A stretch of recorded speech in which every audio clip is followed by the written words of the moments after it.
आपका एक बयान बहुत वायरल हो रहा है जिसको लेकर घमासान मचा हुआ है कि आप कह रहे हैं कि महाकुंभ के अंदर जाने वाले लोग पाप करने वाले होते हैं। क्या कहें? नहीं, मैंने कहा कि जिन्होंने पाप किए हैं, मैं यहाँ जहाँ रहता हूँ उससे 50-60 किलोमीटर पे हरिद्वार है और हम बचपन से ये सुनते आए हैं हिंदू धर्म के धार्मिक गुरुओं से कि गंगा जी में जाके अपने पाप धो और पापों से मुक्ति ले लो। ना मैंने पाप किए, मैं तो अपने हक वंचित समाज को उनके पैरों पर खड़ा करने के लिए, उनके साथ जो जुल्म हो रहा है उसको रोकने के लिए काम कर रहा हूँ। तो मुझे पाप धोने की जरूरत नहीं है। और रही बात, हमारी पार्टी का स्टैंड स्पष्ट है। जिन संतों गुरुओं महान पुरुषों के रास्ते पे, विचारधारा पे हम लोग चलते हैं, हम पाप और पुण्य में बहुत भरोसा भी नहीं करते, हम तो कर्म में भरोसा करते हैं। तो जिसको परेशानी हो वो, जिसकी पार्टी का एजेंडा नहाने धोने का है, जिस पार्टी का एजेंडा जो है धार्मिक एंगल का, उनको परेशानी होती है तो हो, मुझे इससे कोई फर्क नहीं पड़ता। मैं तो सतगुरु रविदास जी महाराज को मानने वाला व्यक्ति हूँ। मन चंगा तो कटौती में गंगा। मैं क्यों जाऊं मथुरा काशी, मैं बेगमपुरा का वासी।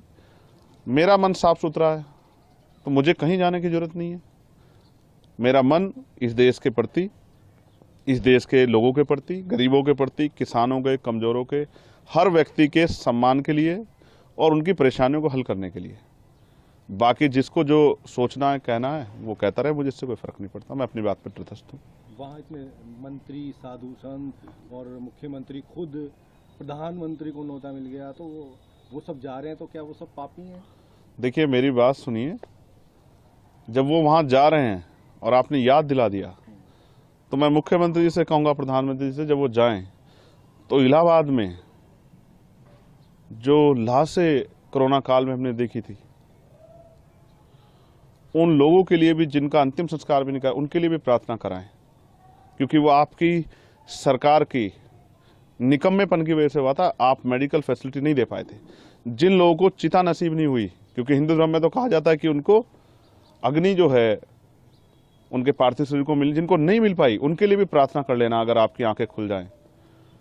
तो मैं तो स्पष्ट तौर पर कहना चाहता हूं सरकार को और मुख्यमंत्री जी को कि जितना पैसा उन्होंने इस कुंभ में लगाया, अगर उतना पैसा वो इस प्रदेश की चिकित्सा, शिक्षा और रोजगार देने में नौजवानों को लगाते, तो बहुत सारे लोगों के परिवारों के आंसू सूख जाते, बहुत सारे लोगों को न्याय मिल जाता, बहुत सारे लोगों को आगे बढ़ने का अवसर मिल जाता। उसमें तो सरकार फेल दिख रही है। नहीं तो सीधा सीधा मंत्री, कई सारे लोग कह रहे हैं कि महाकुंभ पर जो इस तरह की बात कर रहे हैं चंद्रशेखर, वो कौवा है, बाग में बैठे हुए कौवा हैं, जबकि सब लोग कोयल की भाषा बोल रहे हैं। अब ये सरकार इंसानों की रखवाली नहीं कर पा रही, पशु पक्षियों की क्या रखवाली करेगी?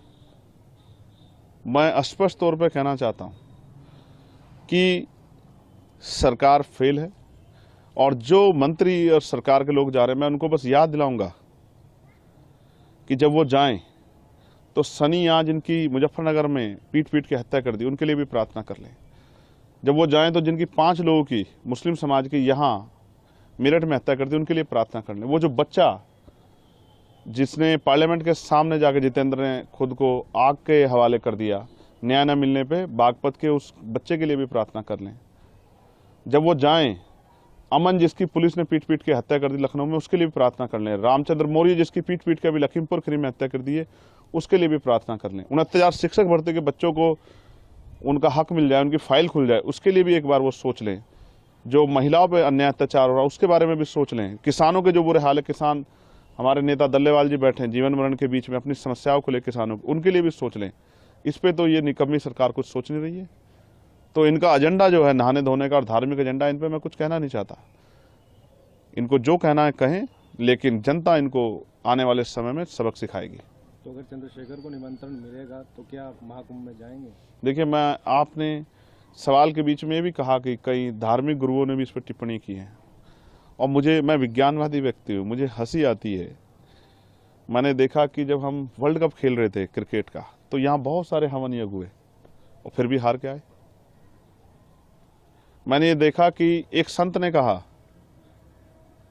कि हम ऐसा हवन यज्ञ करेंगे इस बार कि पाकिस्तान नक्शे से बाहर हो जाएगा। तो उनसे कहूंगा कि चाइना के लिए भी कर लेना। और अगर इस तरह से, पाकिस्तान में तो हिंदू भी रहते हैं जिनके लिए आप रोज चिंता करते हो, तो उनको भी, उनके जीवन को भी समाप्त करना चाहते हो नक्शे से हटा के।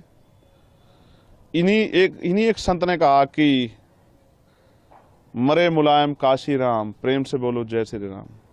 आप ऐसे लोगों को मैं ना संत मानता, ना उनकी भाषा को संत वाली भाषा मानता। संत का मतलब होता है जो मानवता के लिए जिए, जो सुख सुविधा को छोड़ के जनता को किस तरह से उनके जीवन में समस्याएं खत्म उसके लिए जिए। यहाँ तो सुख सुविधाएं लोग ले रहे हैं और अपने आप को बहुत बड़ी बड़ी बातें करते हैं, लेकिन सच तो कुछ और है।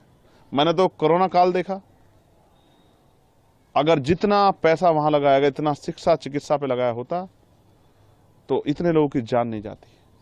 और ये सब चीजें सरकार की देख रेख में, और कम तो बहुत जल्द जल्द आता है। फिर भी हमारे देश में कोरोना जैसी महामारी आ गई, इतने लोगों की जान चली गई, लॉकडाउन लग गया, मजदूरों की इतने लोगों की जान चली गई। तो मेरा काम है अपने संतों गुरुओं महापुरुषों की विचारधारा को लोगों तक पहुंचाना। जब ये अपने धार्मिक एजेंडे को स्थापित करने के लिए हमारे लोगों को गुमराह करने का काम करें, मैं अपने लोगों को जागरूक करने का काम करूं। मैं किसी को रोक थोड़ा ही रहा हूं, जिसको निमंत्रण मिला वो भी और जिसको नहीं मिला वो भी जाए।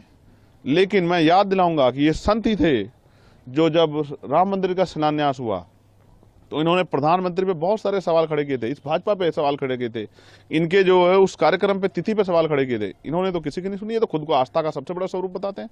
मैं तो वैज्ञानिक दृष्टिकोण की बात कर रहा हूँ।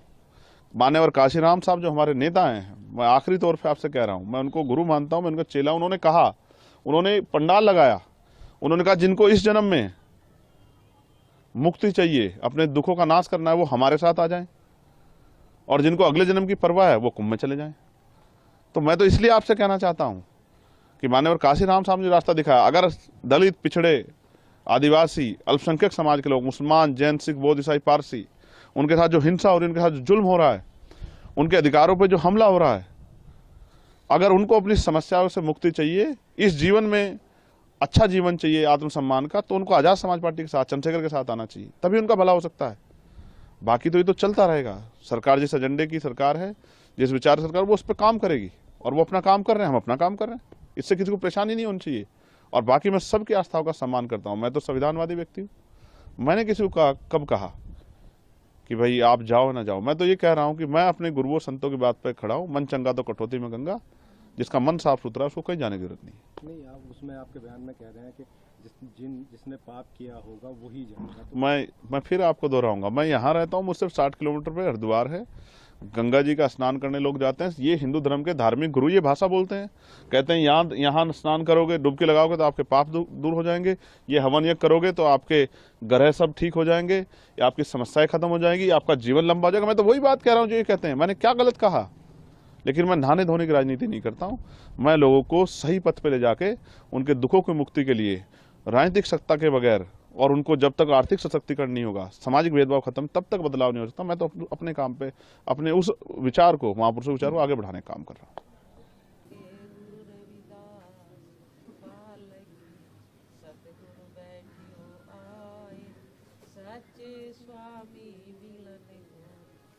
जैसा जो कि हमने पाप करन दंता पतित पवन आप कैसे उनका राहो तुम्हें को अंतर्यामी जन के जनते स्वामी शरीराध्य में विचारो रविदासम जल समझावे जब जी